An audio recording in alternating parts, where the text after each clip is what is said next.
क्रांतिकारी जय भीम साथियों। काफी लंबे समय से देख रहा हूं ग्वालियर हाई कोर्ट के अंदर बाबा साहब की प्रतिमा रखी जाने पर मनवादियों में खलबली मची हुई है। मनवादी समाज के वकील बाबा साहब की प्रतिमा को रखने नहीं दे रहे हैं। ऐसे में बड़े भाई चंद्रशेखर आज़ाद जी के पास जब ये खबर कानो कान लगती है तो बड़े भाई चंद्रशेखर आज़ाद जी ग्वालियर के अंदर प्रस्ताव करते हैं। जब बड़े भाई चंद्रशेखर आज़ाद जी ग्वालियर के अंदर जाते हैं, उस प्रतिमा को वापस से पुनः वहीं हाई कोर्ट के अंदर रखने के लिए फिर से पब्लिक के साथ खड़े होते हैं, तो वो जो गाली गलौज कर रहे वकील, अभद्रता कर रहे वकील मनवादी समाज के और उल्टी सीधी टिप्पणियां कर रहे मनवादी समाज के वो वकील फिर कहाँ चले जाते हैं, कहाँ भाग जाते हैं। उनमें फिर बड़े भाई चंद्रशेखर आज़ाद जी के आने के बाद रुकने की क्षमता नहीं रहती, क्या उनकी फट गई? ऐसी स्थिति में जब कोई बहुजन समाज यानी कि दलित समाज का व्यक्ति हाई कोर्ट या सुप्रीम कोर्ट का जज बनता है या ऊंची पोस्ट पर पहुंचता है, और जब वो अपने महापुरुष के बताए हुए मार्ग पर चलने लगता है, तो इन मनवादियों के पेट में दर्द होने लगता है। इन मनवादियों की आगे से गीली पीछे से पीली होने लगती है। अब दरअसल हुआ क्या, वहां पर माजरा क्या था, हम आपको विस्तार रूप से बताते हैं। ग्वालियर हाई कोर्ट के अंदर एक बहुजन समाज के जज चुनकर आते हैं। अपनी मेहनत, अपनी काबिलियत से पढ़ लिख कर, मेहनत कर कर वो जज बनते हैं। जज बनने के बाद जब ग्वालियर कोर्ट में उनकी पोस्टिंग होती है, वो उन्होंने देखा कि यहाँ पर मनवादी विचारधारा काफ़ी फैली हुई है, तो उन्होंने बाबा साहब की प्रतिमा लगाने की सोची हाई कोर्ट के अंदर। तो मनवादी परंपरा के हटाने के अनुसार उन्होंने कहा मनवादी परंपरा हम हटाएंगे यहाँ से, हाई कोर्ट से यहाँ पर बाबा साहब की बड़ी प्रतिमा लगाएंगे। तो बाबा साहब की बड़ी प्रतिमा लगाने के लिए उन्होंने आदेश कर दिया। बाबा साहब की बड़ी प्रतिमा भी आ गई ग्वालियर हाई कोर्ट के गेट पर। वकीलों ने, मनवादी वकीलों ने वहां पर तांडव करना शुरू कर दिया। मनवादी वकीलों का कहना है कि हम बाबा साहब की प्रतिमा नहीं लगने देंगे। अब रही बात, सवाल यहां पर यह उठता है कि या तो आप लोग वकालत करना बंद कर दें मनवादी वकील, क्योंकि वकालत करना इसलिए बंद कर दें क्योंकि कानून मंत्री डॉक्टर भीमराव अंबेडकर जी के बताए हुए अनुसार जब उन्हीं कानून मंत्री के मूर्ति नहीं लगने देंगे आप, कानून जिन्होंने कानून बनाया, जिन्होंने भारत का संविधान बनाया, जब आप लोग उनकी मूर्ति नहीं लगने देंगे, उनके बताए हुए मार्ग को आप लोग बंद कर देंगे, तो आप लोगों को काला कोट पहनने की कोई जरूरत नहीं। ये डिसीजन मैं ग्वालियर कोर्ट के वकीलों को ही नहीं, ये पूरे भारत के वकीलों को दे रहा हूं। जितने भी भारत के अंदर मनवादी वकील और मनवादी सोच रखने वाले किसी भी डिपार्टमेंट में, चाहे पुलिस प्रशासन में, चाहे मिलिट्री में, चाहे किसी में भी, अगर मनवादी सोच रखने वाले व्यक्ति हैं, वो बाबा साहब को फॉलो नहीं करते हैं, कानून मंत्री को फॉलो नहीं करते हैं, तो आप लोग वो वर्दी, वो कोट, ब्लैक कोट हो, व्हाइट कोट हो, या खाकी वर्दी हो, या इंडियन आर्मी की वर्दी हो, आप लोग पुनः उतार कर छोड़ दें, क्योंकि आप लोगों की बस की नहीं है।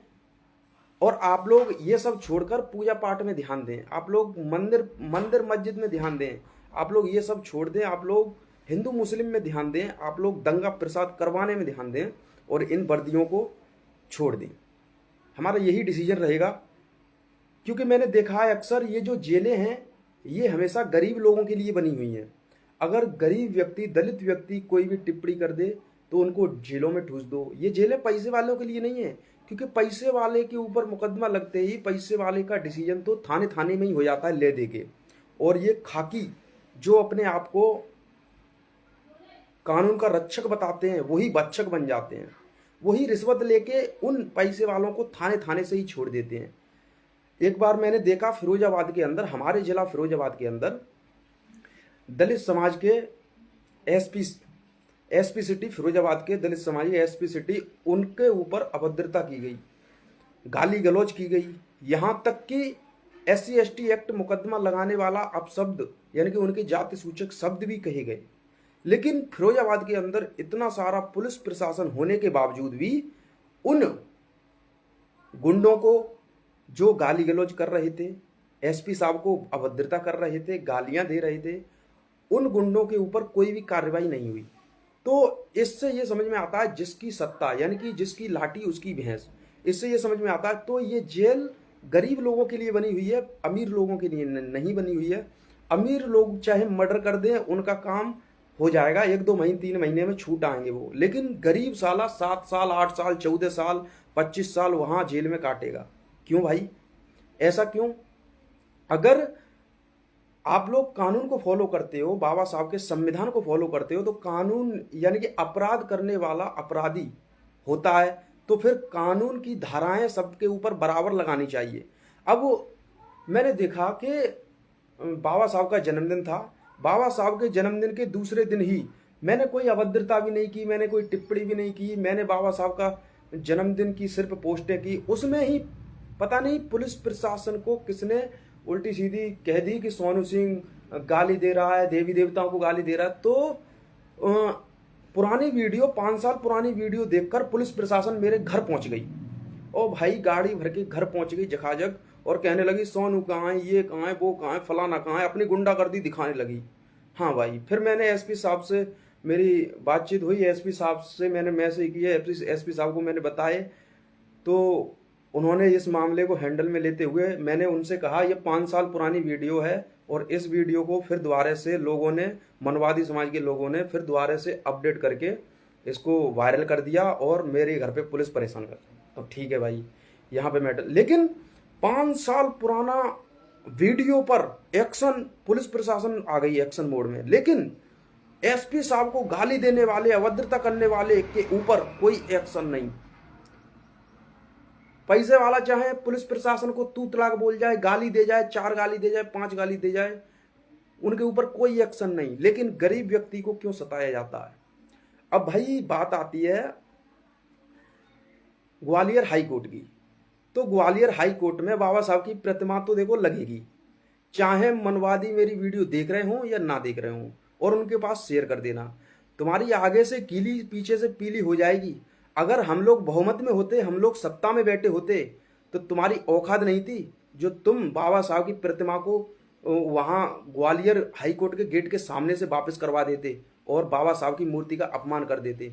तुम्हारी आगे से गीली पीछे से पीली हो जाएगी। बड़े भाई चंद्रशेखर आजाद जी वहां पर पहुंचे हैं और उन्होंने इस मैटर को संज्ञान में लिया है। और कहाँ गए वो वकील हाई लेवल के जो कह रहे थे कि हम मूर्ति नहीं लगने देंगे? मूर्ति तो बेटा वहीं लगेगी, चाहे तुम्हारे सीने पर झंडा गाड़कर मूर्ति लगानी पड़े और चाहे तुम्हें वह मूर्ति के नीचे छिलवाना पड़े, लेकिन मूर्ति तो वहीं लगेगी।